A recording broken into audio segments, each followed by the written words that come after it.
Vamos lá, doutor Valdivino.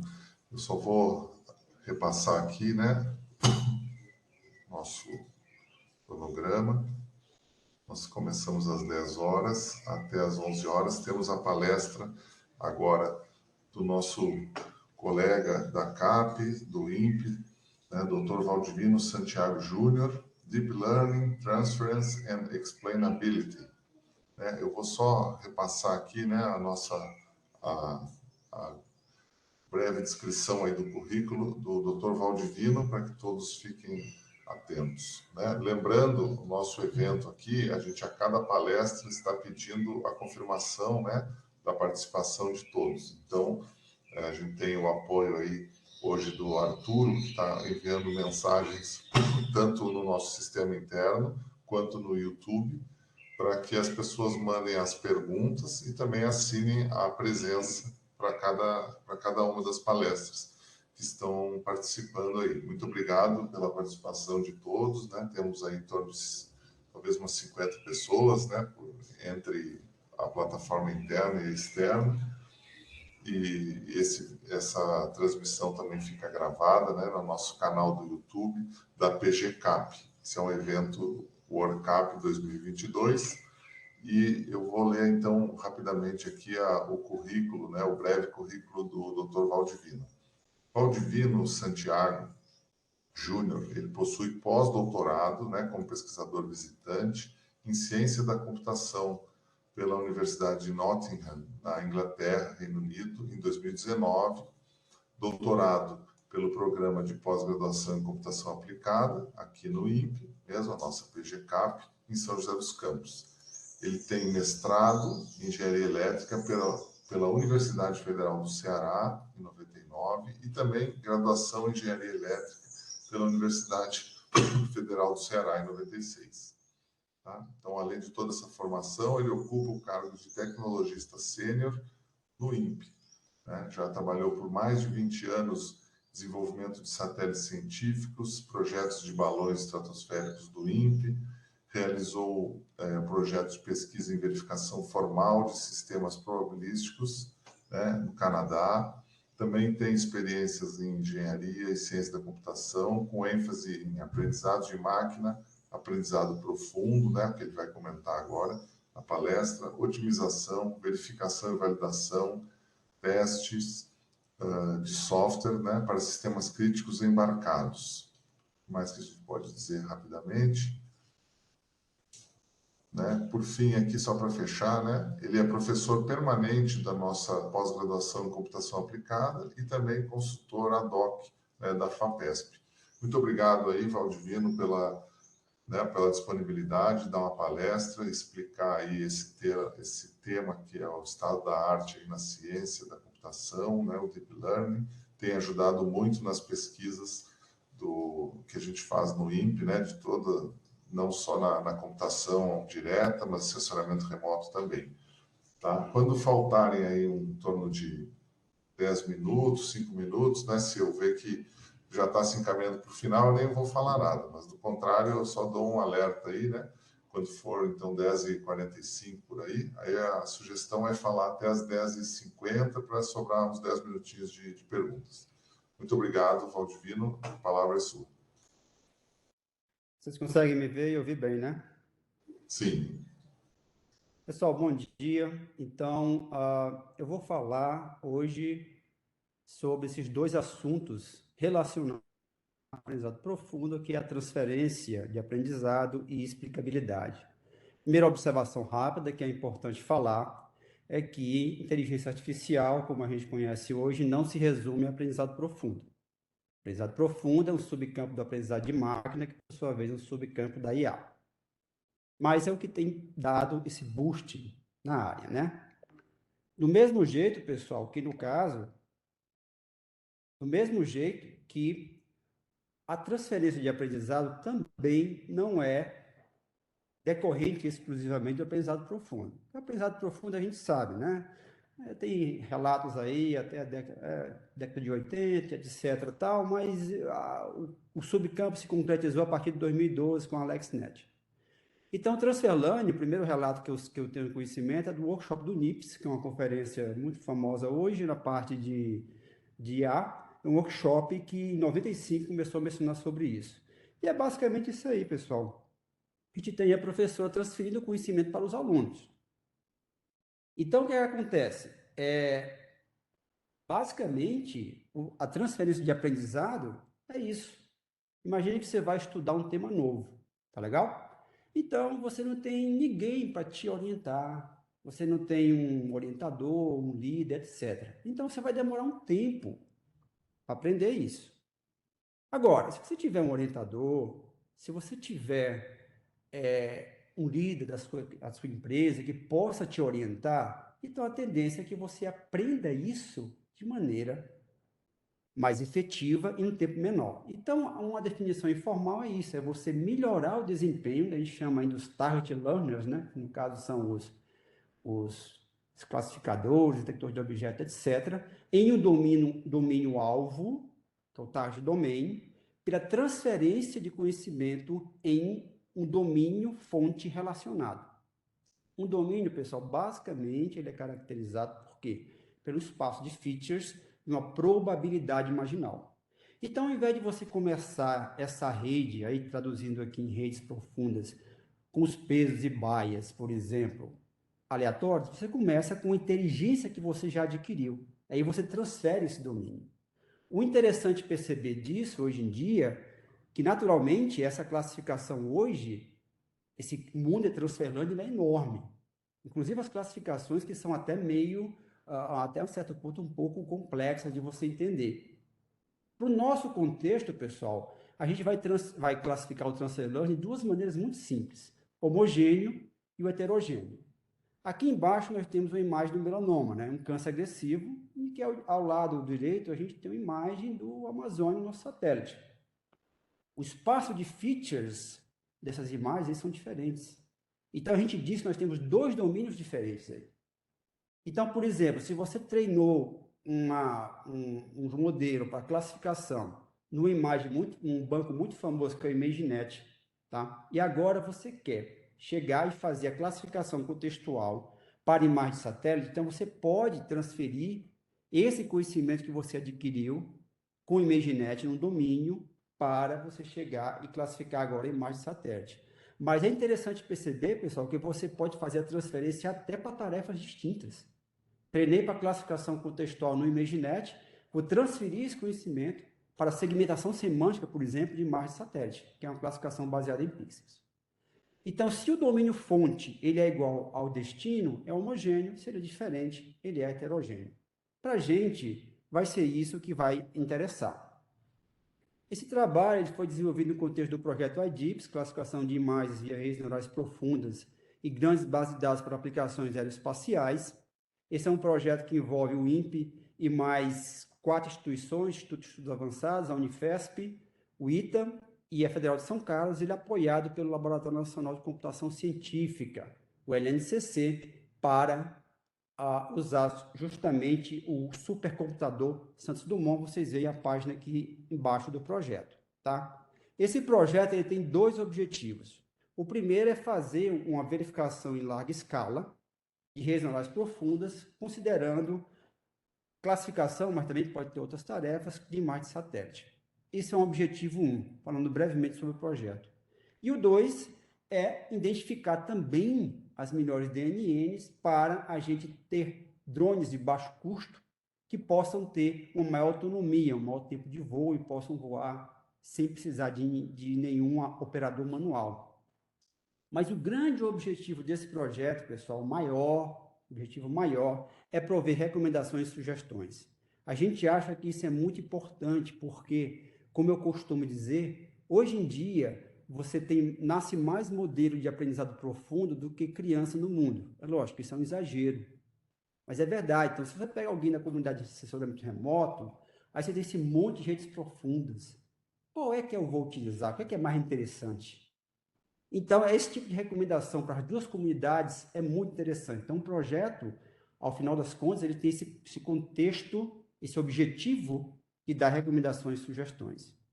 E aí eu vou fazer agora detalhar para os dois temas da minha apresentação o resultado de um trabalho que aí fui só eu mesmo que desenvolvi, que é na parte de teste de software científico. E aí vocês vão ver por que ele está relacionado ao projeto IDIPS. Esse negócio de teste de software é para aumentar a qualidade, tá, do produto. Isso é muito importante. Qualquer software um pouquinho não trivial, ele vai ter bugs, defeitos. Então, o seu objetivo é tentar melhorar a qualidade desses produtos. Só que o software científico, usualmente, ele produz saídas não triviais, como imagens. Temos aqui uma imagem, por exemplo, tomografia computadorizada, e um plot qualquer aqui. Usualmente, é não determinístico. Você rodou com entrada de dados, uma vez ele dá uma saída. Rodou de novo, ele dá outra. Será que essa saída que ele gerou, essa imagem, ela é por causa que é assim mesmo, o software que implementa o fenômeno, o modelo físico que você está analisando, ele tem esse comportamento? Ou será que é porque você tem um bug no código? E a tarefa de automação e do oráculo, o oráculo é um componente da atividade de teste que serve para dizer, olha, simplificadamente, tem um bug nesse código que gerou essa imagem, nesse contexto. Então, nesse caso, pessoal, é também bastante complicado. E aí a gente vai utilizar as famosas redes neurais convolucionais, que é que deu precisamente esse boosting no aprendizado profundo.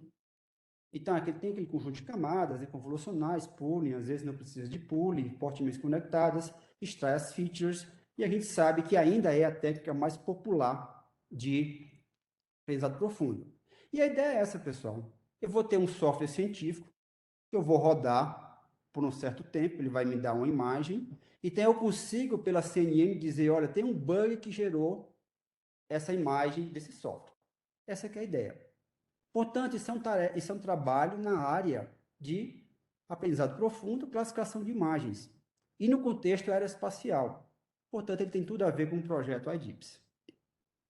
As principais contribuições desse trabalho é isso, é um método chamado Test Oracle Based on CNN, e a segunda parte, que é o Feature Neighborhood Based Analysis, que no caso é para a parte de explicabilidade. Esse workflow aqui, esse método, pessoal, é bem tradicional. E houve uma razão para isso. É porque eu imaginei um contexto de uma equipe científica que mexe com machine learning e quer começar a mexer com deep learning. Então eu tentei não forçar a barra. O conjunto de sugestões que estão aqui são bem tradicionais. Então isso aqui é aprendizado supervisionado, é classificação de imagens, no caso classificação binária, que é a classificação tarefa mais básica, binária é a classificação mais básica, entendeu? E no fundo usa CNN, tudo isso aqui é básico. A gente teve esse objetivo de não forçar a barra. Então a gente começa por esse tal de Oracle Information Generation, que nada mais é do que o quê? É um gerador de dados. Tá? A gente está usando aí Combinatorial Interaction Test, mas é muito simples. Ele vai gerar aqui um modelo científico, ele tem os parâmetros, você gera os valores, aí eu vou simular isso por um tempo, ele vai me dar uma imagem. E aí essa é a imagem que eu vou colocar para a CNN. Portanto, isso é um problema de classificação binária, e eu tenho duas classes. O código que gerou essa imagem está correto, ou então ele é mutante, ele vai ter, no caso, bug. Para dizer que eu não fiz nada em relação à parte de engenharia de dados e pré-processamento, eu fiz um ranking das imagens mais dissimilares. Então, eu usei similaridade estrutural. Uma vez que eu simulei um código, eu peguei aqui um código, tem os dados, joguei nos códigos corretos e mutantes, e aí, no caso, eu gero a imagem. Então, eu gerei um monte de imagens e selecionei um subconjunto menor usando similaridade estrutural. Foi só isso, para dizer que eu não fiz nada. Mas eu poderia propor nesse método muito mais coisa. Aqui eu tenho uma parte de Data Argumentation, que é bem tradicional. O método sugere também que você faça isso estaticamente e não usando esses modelos generativos. Para quê? Para não forçar a barra. Aqui está um exemplo de um espaço celular, e aí o software que a gente utilizou como estudo de caso, embora seja um método genérico, é o TRME, que é um produto que o pessoal aqui do CCST do INPE desenvolve para modelagem ambiental. Aqui mostra um exemplo de um espaço celular de um modelo de espalhamento de fogo. Aqui o original, e aqui eu tenho um Data Augmented Image, né? Eu dei um flip e tem 4 buracos aí, o Cutout Transformations. Então, a gente sugere fazer isso na mão, tá legal? A CNN, portanto, é o procedimento do oráculo, né? Aqui, uma vez, eu tenho um conjunto de treinamento e validação, só o treinamento é um Data Argumentation. Então, a CNN vai dizer, olha, tem um bug ou não no código que gerou essa imagem. E aqui é que entra o Transfer Learning, a transferência de aprendizado. A gente pega os modelos pré-treinados e aí, no caso, faz o transfer learning. Mais uma vez, como eu falei, existe um mundo de transfer learning hoje, mas esse método propõe o tal do fine tuning, o ajuste fino, que eu considero um dos mais tradicionais.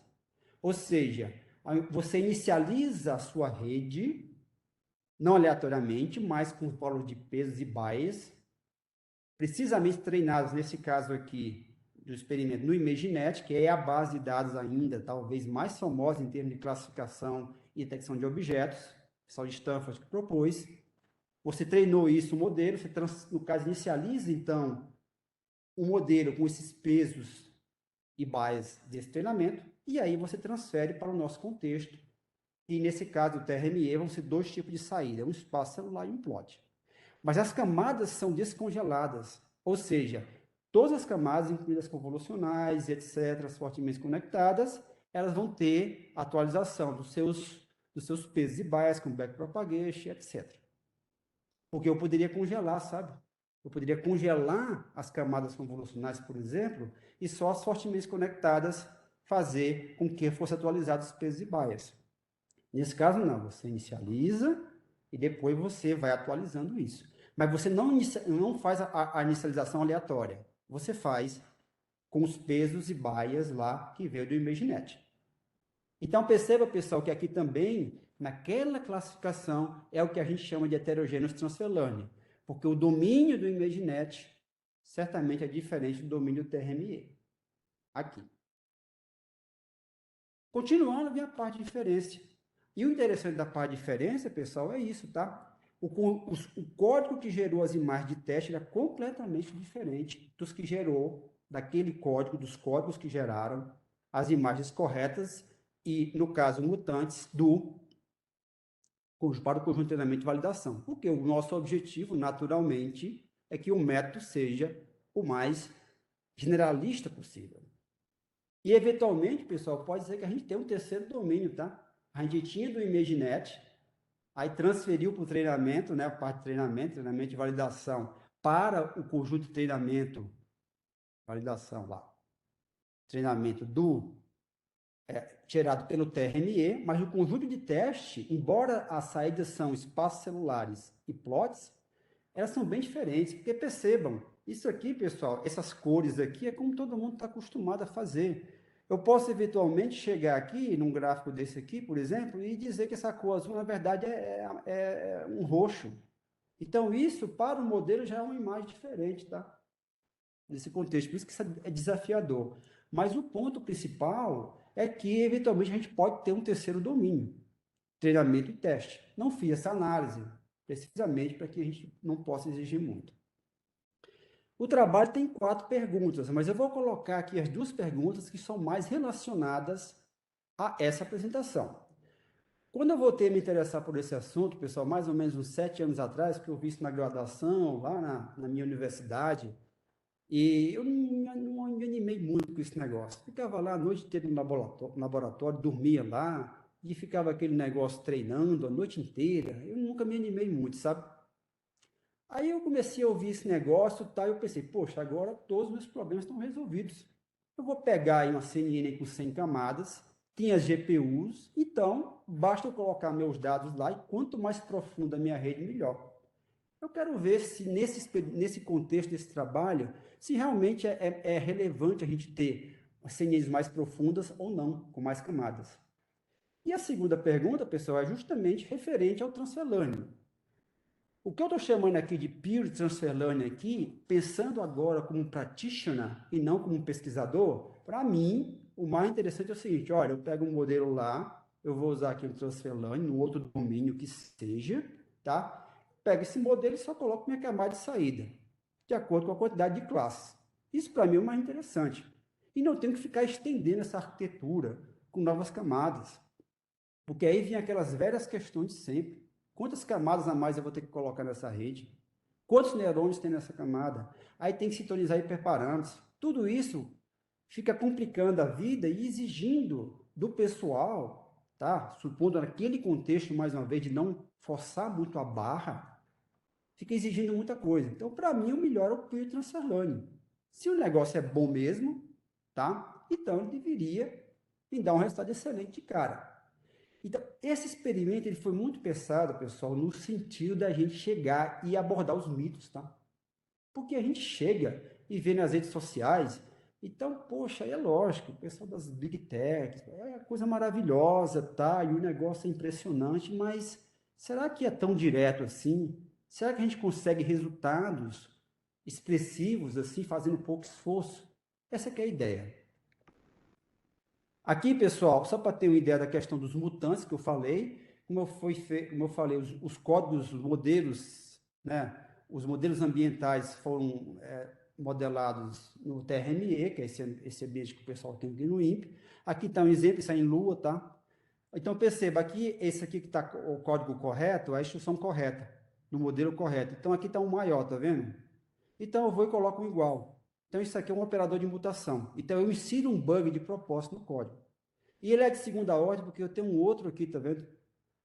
É a instrução aqui, model infected igual a model infected menos 1, é o correto. Eu coloquei mais um. Então, isso é um outro, no caso, operador de mutação. Então, é um mutante de segunda ordem. Eu insiro 2 bugs de propósito no código correto, para eu poder gerar as minhas imagens mutantes, que dá aquela classe mutante.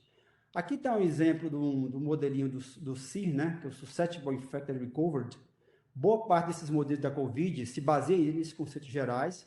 Aqui a gente mostra uma imagem que é do modelo correto e aqui no modelo mutante. Então perceba que aqui os infectados, os vermelhos, caem, né, depois de um tempo. Aqui ele está subindo, né?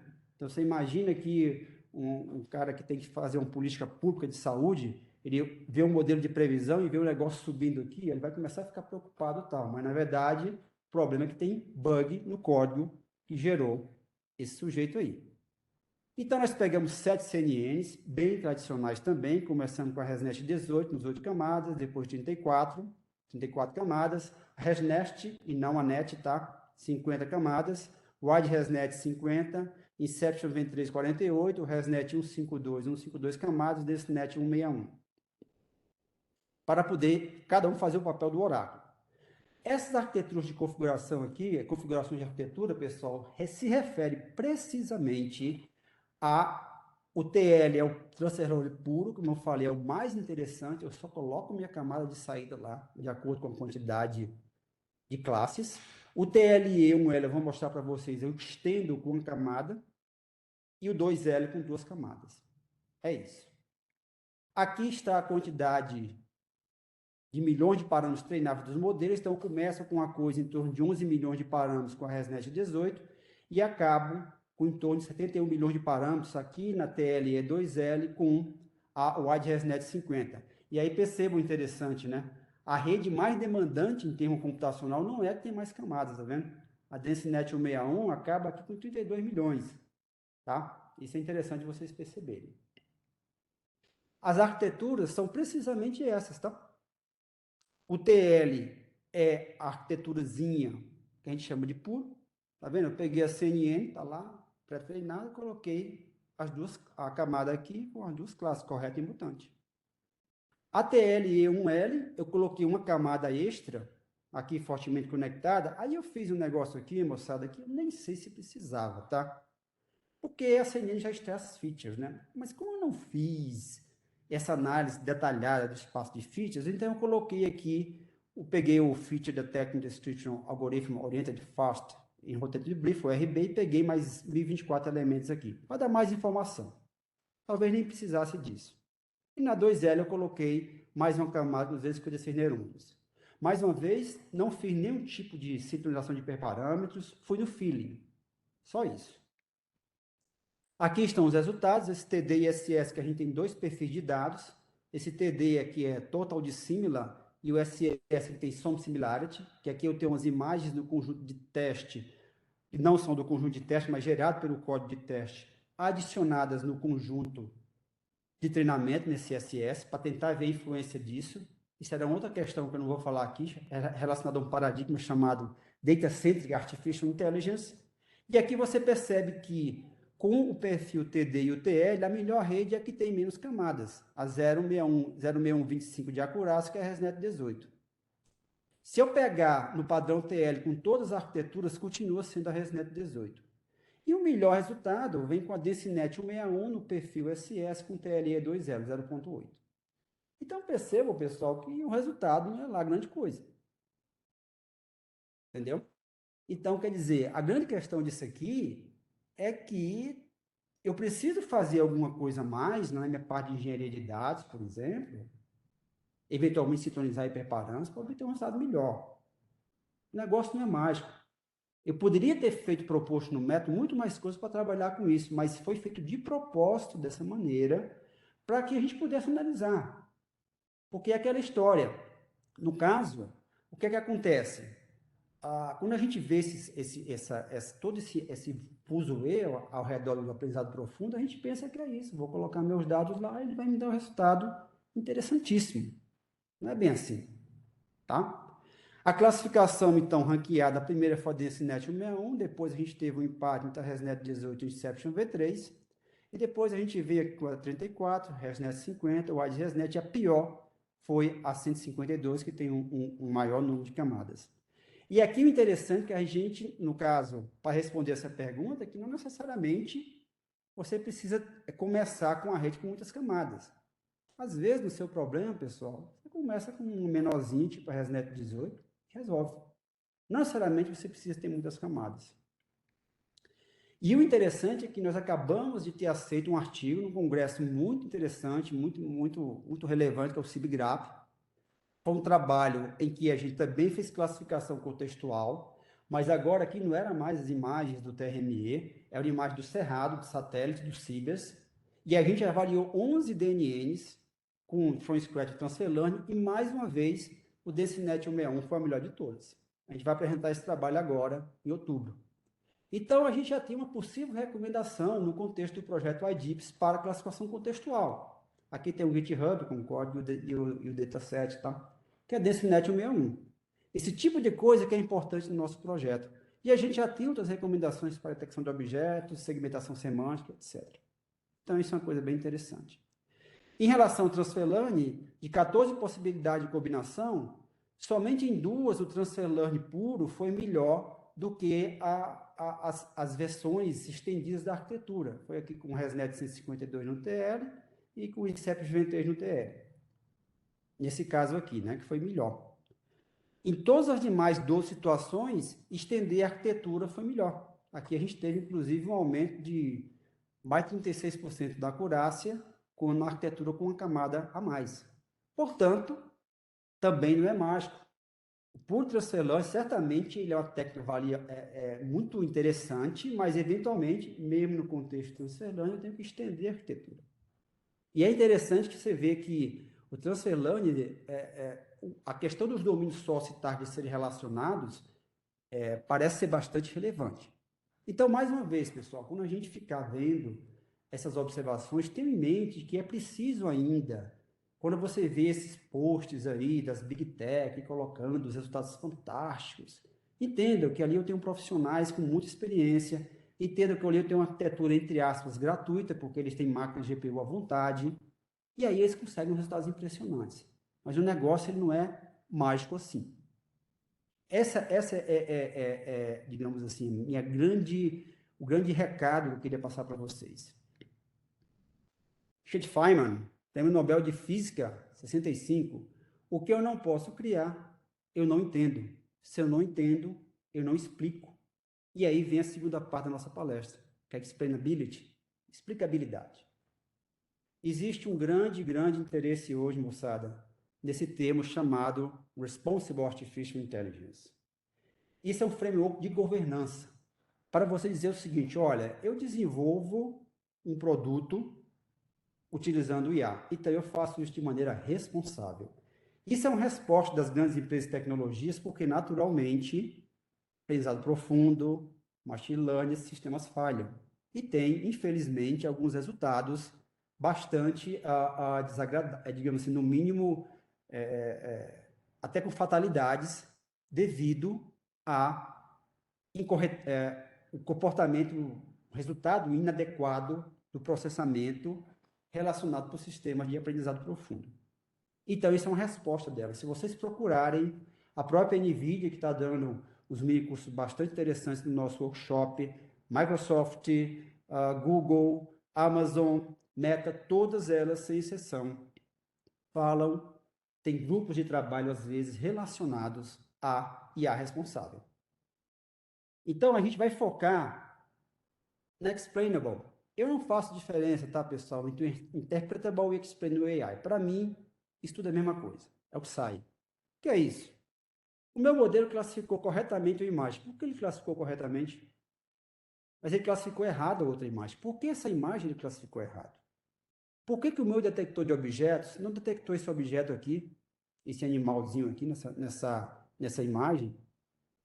Por que a minha máscara que eu faço na minha segmentação semântica, ela está tão ruim? É você explicar, principalmente quando o seu sistema falha.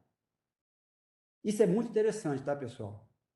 Hoje, na Europa, existe um chamado Artificial Intelligence Act, Ato de Inteligência Artificial, que ele é uma espécie de uma proposta de regulamentação da IA. E essa questão de IA responsável está no cerne desse ato.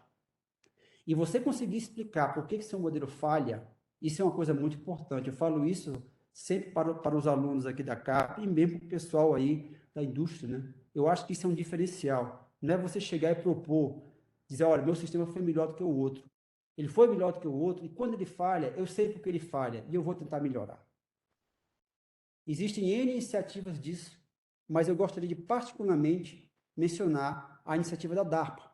Mas, por exemplo, o próprio site da Microsoft tem lá um monte de ferramentas, pessoal. Tudo livre. Você pode chegar e utilizar para explicar por que o comportamento do seu sistema, como é que ele se comporta, por que ele classificou errado, etc.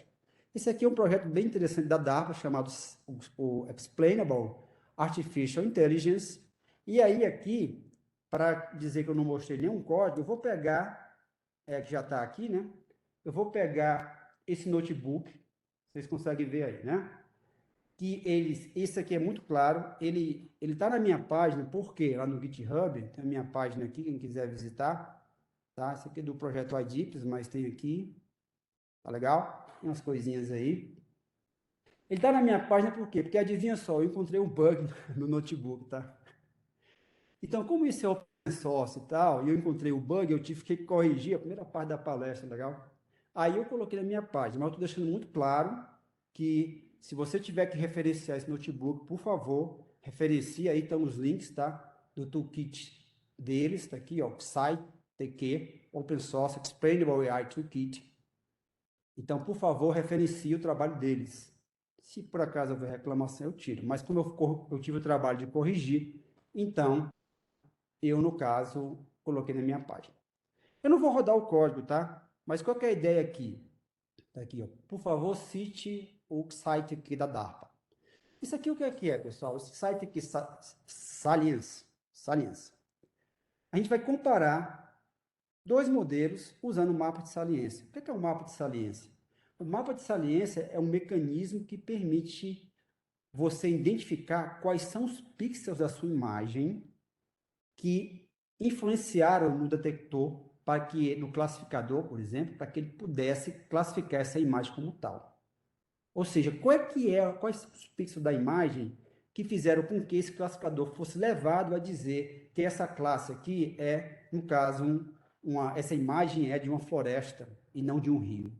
Ou seja, a parte da imagem que influencia o classificador. E a gente vai comparar aqui, eles comparam, né? Dois detectores de objeto, TPH IOLO V5, né?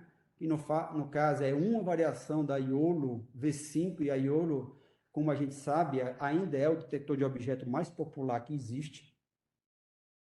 Ok? E o outro, CenterNet, que usa a ResNet 50 como backbone. Esses detectores têm um backbone, tem um head, um backbone. Então, que usa a ResNet 50. Aí na avaliação anterior, eu comparei com a ResNest, que tem uma diferença 50, com o backbone. Então, tem dois detectores de objeto. Então, a gente vai ver aqui que eles vão detectar o objeto, dizer qual é a classe, e aí a gente vai ver os mapas de saliência. Então, o que acontece aqui? Então, o mapa de saliência é isso, é uma maneira rápida de você... Isso aí foi um adicional que eu coloquei. Você saber qual é a parte da imagem que influencia no processo de decisão de classificação pelo modelo. Aí vocês podem olhar o notebook, tem uns detalhes. Aí eu vou só passar brevemente pelo código, tá? Aqui você tem que rodar às vezes mais de uma vez, eles explicam isso aí. Eles usaram uma imagem, moçada, aqui do Visdrone, que é, no caso, um banquinho de dados bem famoso de drone, o pessoal utiliza nas competições, tá? Vidrone. Aí aqui você tem, faz o clone do TPH Iolo V5. Aqui você vai detectar justamente os objetos, que é a parte que passa dos objetos aqui. Aqui eu vou passar rápido, é só mais para mostrar, o código vocês podem ver lá. Então, as imagens, ela tem, tem um tamanho de 1536 por 1536. Então, aqui está vendo, estou pegando o modelo pré-treinado, né, o lado Transfelane, da Iolo V5, passa aqui um download dele, tamanho da imagem, e aqui tem o do CenterNet. CenterNet Visdrone, faço o download e tal, não sei o que mais lá. Aí aqui a gente pode ver de cara, tá vendo aqui os boxes dos objetos detectados pela TPH e o V5, e aqui embaixo pela CenterNet.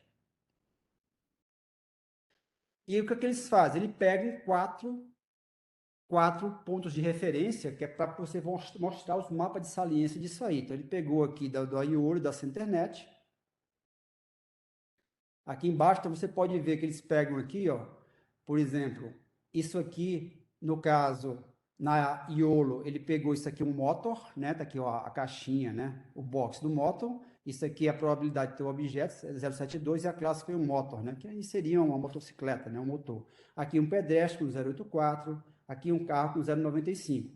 No CenterNet, são os mesmos quatro objetos, mas percebe que a probabilidade aqui, por exemplo, é 0,50, embora também seja um motor, né? Um veículo motorizado. E o pedestre aqui tem o 0,84, o carro 0,97. Então, aqui ele detectou e classificou. E aqui embaixo ele vai preparar as entradas, enfim, tem um código aí. E aí aqui você gera os mapas de saliência. Na Iolo V5, ele vai e gera o mapa aqui. E na CTNet, que foi uma outra coisa que eu tive que modificar, porque no Colab aqui no meu, que é o Pro, ele deu estouro de memória. O Colab não é o Pro o meu, então ele deu estouro de memória. Talvez no Colab Pro não desse esse problema. Então eu coloquei uma opçãozinha aqui para que você optasse você gerar ou não os mapas de saliência para essa internet.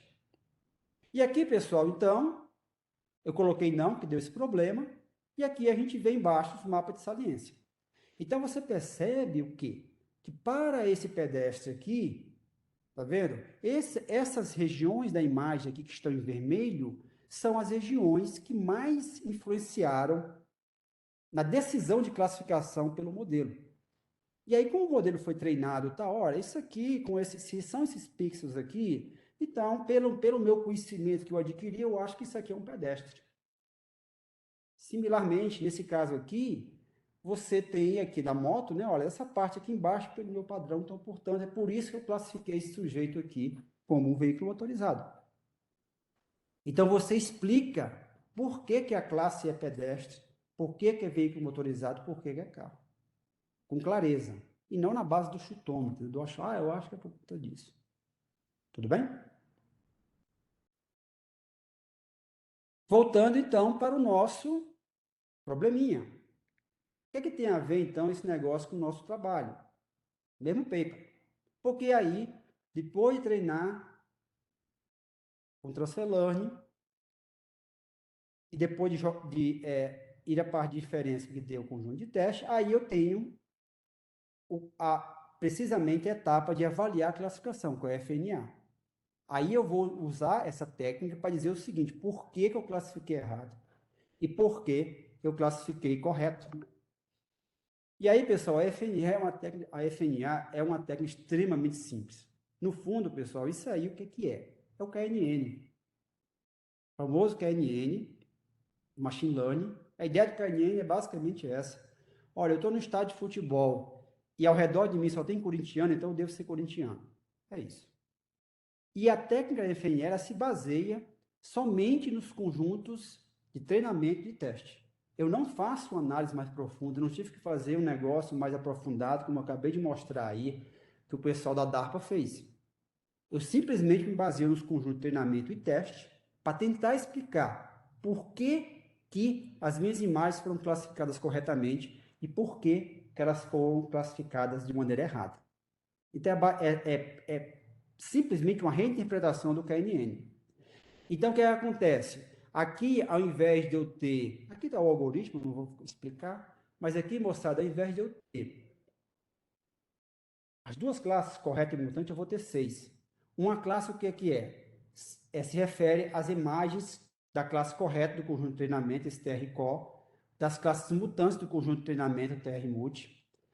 Aqui são as classes corretas do conjunto de teste, mas que foram misclassified, classificadas erradas, portanto, elas foram classificadas como mutante.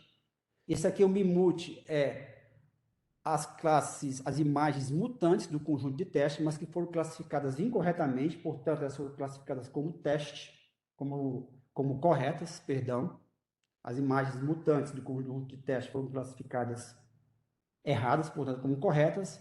O core, as imagens do conjunto de teste que foram classificadas corretamente, portanto, realmente como corretas. E o comut, as imagens do conjunto de teste mutantes que foram classificadas corretamente, portanto, comut. Então é isso, eu vou ter 6 classes.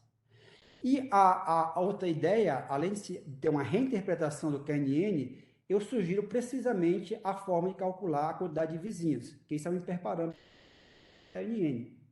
Então, você define isso pela quantidade de elementos do conjunto de treinamento, mais a quantidade de elementos do conjunto de teste sobre o conjunto de teste.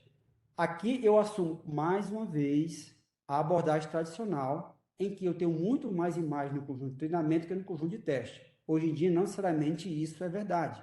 Nesse paper aqui do CIBGRAPH, a gente trabalhou com um negócio chamado Few Shot Learning, em que a ideia é você trabalhar com conjuntos de treinamento, com um conjunto bem limitado de amostras. E fizemos uma experimentação lá. Mas nesse caso, eu estou assumindo bem maior. E a ideia é precisamente você definir a quantidade de vizinhos mais próximos de cada imagem do conjunto de teste, onde cada imagem é vista como centroide de um cluster. É isso. Então, olha, eu peguei aqui somente 2 features, que é a média e a entropia, de um daqueles conjuntos lá. Aí eu tenho um conjunto de train set, a misclassified, correctly classified test image. Então, está aqui, ó, o verdinho são as imagens do conjunto de treinamento corretas. Esse roxinho aqui, as imagens do conjunto de treinamento mutantes. O MICOR, esses vermelhos aqui, são as imagens do conjunto de testes corretas que foram classificadas erradas. O MIMUT, as imagens do conjunto de testes mutantes foram classificadas erradas. O CORCO, esse azul, que é as imagens do conjunto de teste corretas, classificadas corretas, e o COMUT, conjunto de testes mutantes classificadas corretas como mutante. Então, se eu fizer aqui, ó, vamos dar um zoom nessa parte. Isso aqui é 2 dimensões, tá, moçada? É lógico. Se você pegar aí o esquema, a CNN vai extrair isso no espaço n-dimensional, etc, etc. Só 2, a média e a entropia. Então, pessoal, se eu der um zoom aqui, eu posso ter mais de uma imagem aqui, tá? Mas se eu der o zoom aqui, esse MICOR, ou seja, essa imagem do conjunto de teste que foi classificada incorretamente, ou seja, como mutante, se eu der um zoom aqui, e eu verificar aqui nesse círculo, eu percebo que eu tenho muito mais roxinho aqui ao redor dele, dessa imagem. Ora, mas o que é o roxinho? O roxinho são as imagens do conjunto de treinamento mutantes. Então, se eu estou circundado de mutantes, eu devo ser um mutante. Então, eu classifiquei errado. É simples assim. É simplesmente uma reinterpretação do KNN com a proposta precisa de você identificar a quantidade de vizinhos.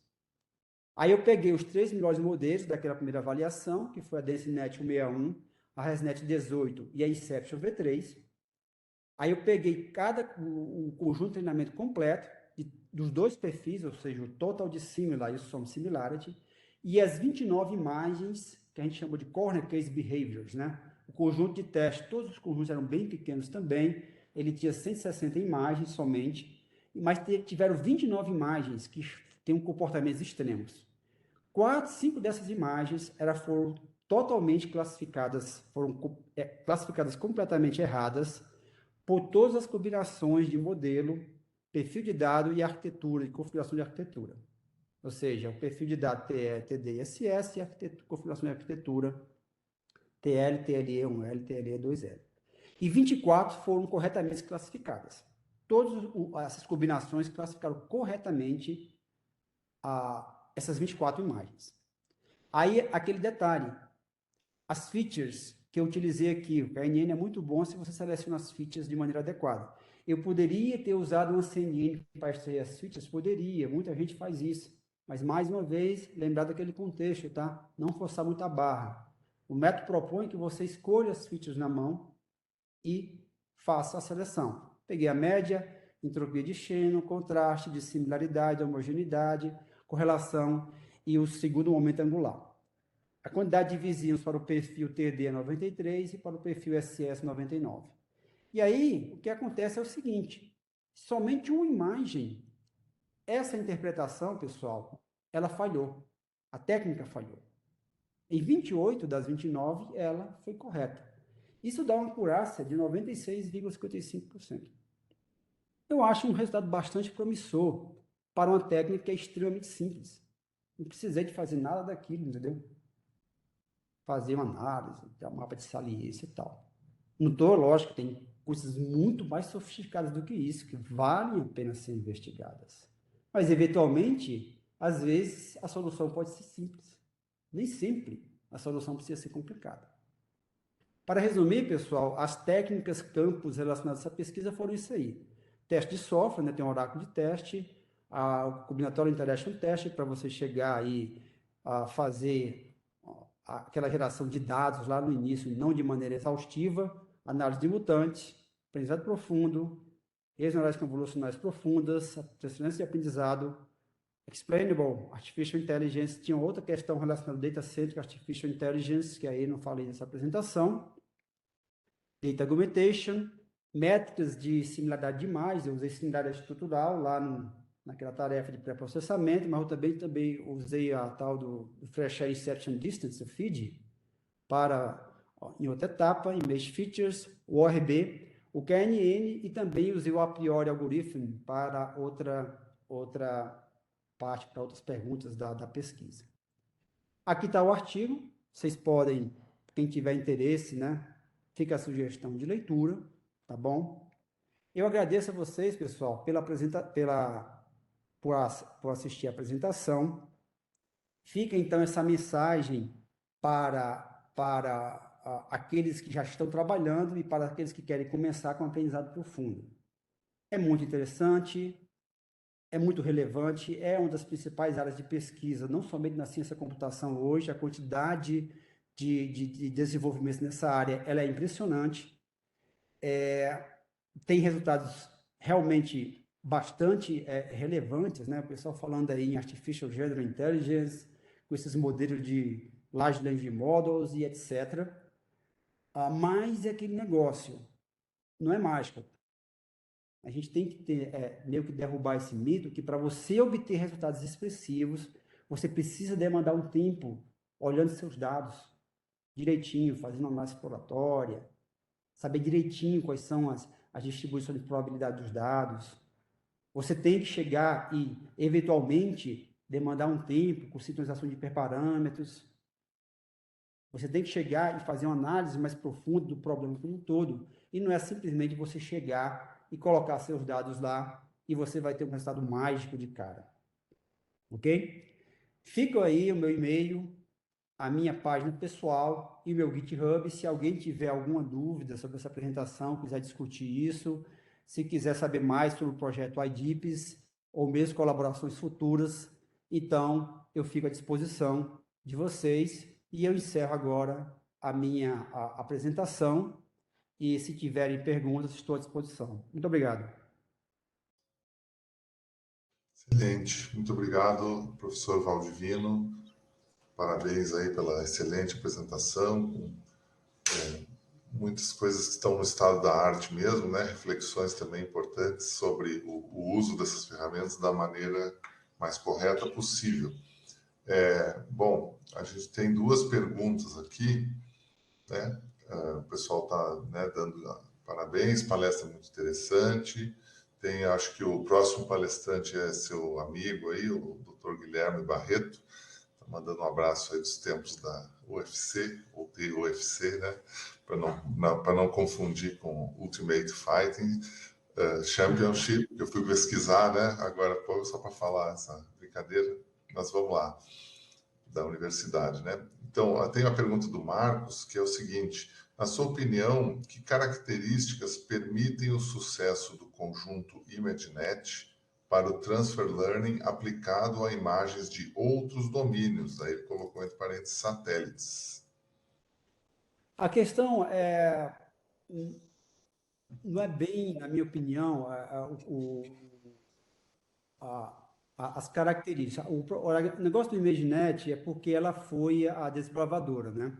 Então, a Fei Fei Li, lá, o pessoal de Stanford, chegou e propôs essa rede, essa base de dados, e aí começaram a utilizar. No início ela tinha muitas classes, hoje em dia ela tem 1000 classes, e como devido ao peso de Stanford, etc., e muita divulgação, o pessoal começou a utilizar. Mas a ImageNet é uma imagem, o objetivo dela é a imagem, ela quer mapear o mundo real em termos de objetos.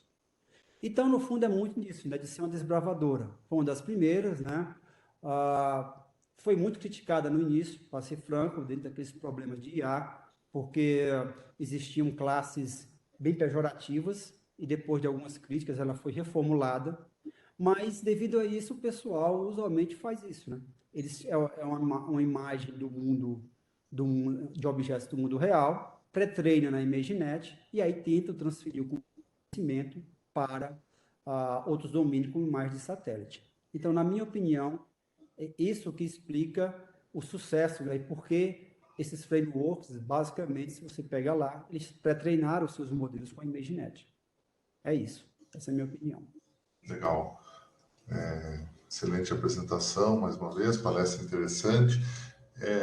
Valdivino, eu estava pensando naquele slide onde tu colocou, né, uma conclusão, né, se vai fazer o transfer learning puro, né, e aí a sugestão é que sempre precisa estender o modelo anterior, né, para que isso possa dar, para ele fazer o transfer learning da maneira melhor possível e mexer um pouco no modelo, de qualquer forma, né. Aí eu lembrei também, né, que estava colocado aí o ImageNet, que estava conversando já na mesma linha, né? Ele tem muitas imagens lá que são basicamente fotografias em canais RGB, né?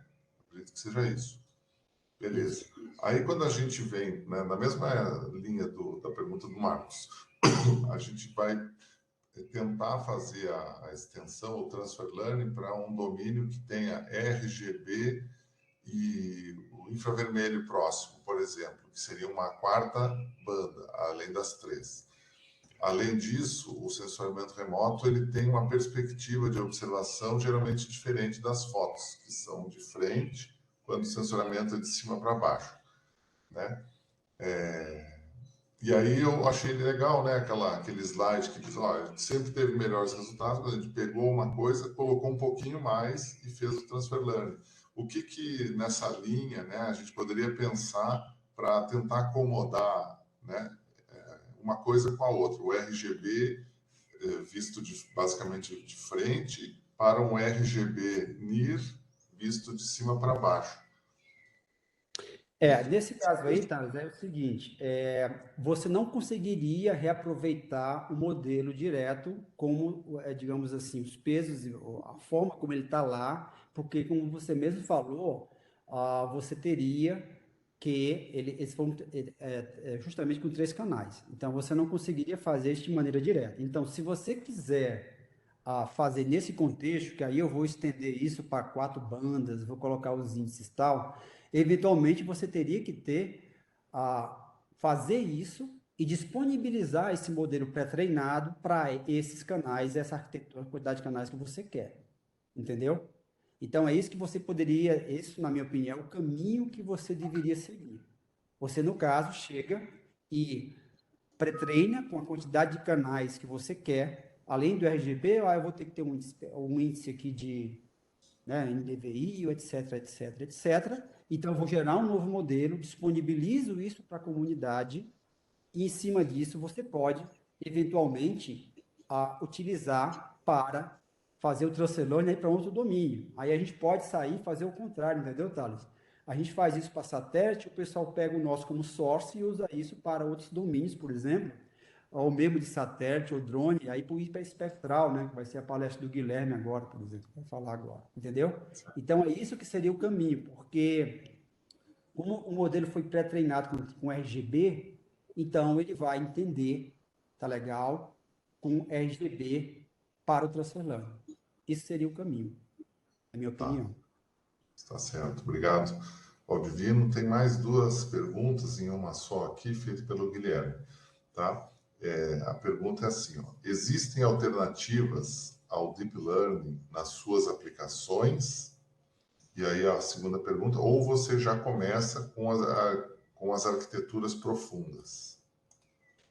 Hoje em dia, a questão do aprendizado profundo, né, é justamente por causa que aquela história, nem sempre você precisa, mas a Juma está mexendo aí, inclusive com cooperação com o TAR, estacionamento remoto. Tradicionalmente, o pessoal de estacionamento remoto, reconhecimento de padrões, estão muito acostumados a usar esses algoritmos tradicionais de machine learning, SVM, florestas aleatórias, árvores de decisão.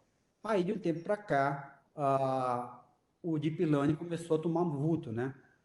Então, a questão se existe, existe. Não necessariamente você precisa, eventualmente, usar o Deep Learning. Certamente, existem alternativas para isso e você pode fazer. Inclusive, a pergunta é muito interessante, que nesse trabalho aqui, do CIBGRAPH, a gente fez justamente isso. A gente tem duas abordagens. Uma, a gente fez a atualização do zero, from scratch, e usou 11 DNNs, mas aí a gente usou a melhor delas para extrair as features, que foi a DenseNet 61, e usou o SVM e o Random Forest como classificador tradicional. E o resultado melhor de todos, tanto no from scratch como no outro lá, que é com transfer learning, foi fazendo isso, usando a rede neural só para extrair as features e os classificadores tradicionais para fazer a classificação contextual.